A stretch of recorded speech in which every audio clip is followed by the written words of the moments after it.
Bismillahir-Rahmanir-Rahim. In Islamic law, we have the law of Qisas. According to this law, the murderer shall be punished because of his crime, and he can even be killed because of this crime. However, in our jurisprudence, there is an exception to this, which is written in various books of fiqh, and it's also followed. And it says that if a Muslim kills a non-Muslim, he shall not be killed in qisas of a non-Muslim. Now, this is a very, very important directive of Islam, and it needs to be studied in its proper context. First and foremost, it needs to be appreciated that the words which are used in this directive and which primarily is mentioned in a hadith, the words are La yuqtalu muslimun bi kafir, which says that no Muslim will be killed in the qisas of a non-Muslim. First of all, it needs to be considered that the word used here is kafir.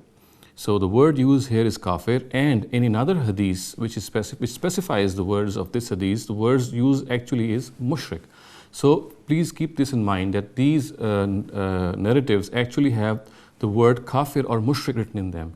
And it needs to be appreciated that not every non-Muslim can be regarded as a kafir. A kafir is a person who deliberately denies the truth. He knows what the truth is and he still denies the truth, and therefore in lieu of that punishment or in lieu of that denial, he is called a kafir. Now, it needs to be understood that this particular narrative or this particular hadith has a specific background, and it needs to be studied in that background. In the times of the Prophet Muhammad, the Almighty punished the people who had deliberately denied the truth in various categories. People who adhered to shirk or polytheism, they were to be killed after a certain period of time once the truth had become evident to them. Similarly, other people who basically subscribed to monotheism, like the people of the book, though they were not meant to be killed, but they had to come into subjugation of the Muslims. So there is a particular law, or the law of the Risala, which comes into being in the times of the messengers of God in particular, and the last time that it came into being was in the times of the Prophet Muhammad sallallahu alaihi wasallam. And in his times, the Almighty punished people who had actually deliberately denied the truth, and this punishment actually took various forms. Indeed, about such people who deliberately deny the truth, the word kafir is used. So it has to be understood that a person becomes a kafir after he intentionally denies the truth. Now, since this is a matter which relates to one's intentions, this can only be discovered or divulged by the Almighty. So even in those times, it was the Almighty who, through his revelations revealed to the Prophet Muhammad, who amongst his followers or addressees had become the kafirs by deliberately denying the truth, and therefore they deserved a certain form of punishment. And this particular narrative also relates to such non-Muslims who had become kafirs. And as I said, for them, the specific law had come into being in the times of the Prophet Muhammad and in the time of other messengers of God.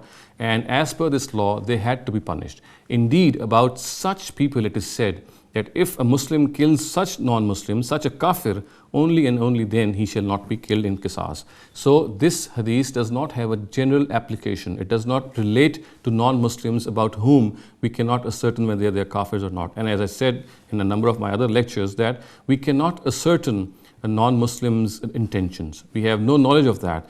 It was only the Almighty who informed us about the intentions and who could tell us whether a non-Muslim is a kafir or not. After the seizure of revelations, we are in no position to discover or to know or to be informed in any manner whether a non-Muslim is a kafir or not. So therefore, this narrative does not apply to any non-Muslims of today. We cannot say that today if a Muslim kills a non-Muslim, then he shall not be killed in qisas. He can be killed in qisas of a non-Muslim also, because as I said that this narrative relates specifically to people who had become kafirs, and in those two, the word used here is mushrik.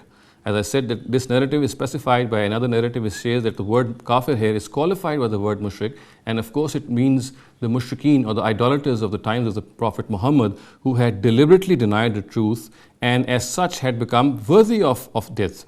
So indeed about those people it is said that if a Muslim kills such non-Muslims, such mushriks or such idolaters who in the times of the Prophet Muhammad had intentionally denied the truth and they were following their polytheism in spite of the fact that they were convinced against it, only in matters of such mushriks, such idolaters, if they are killed, then a Muslim shall not be killed in qisas of them.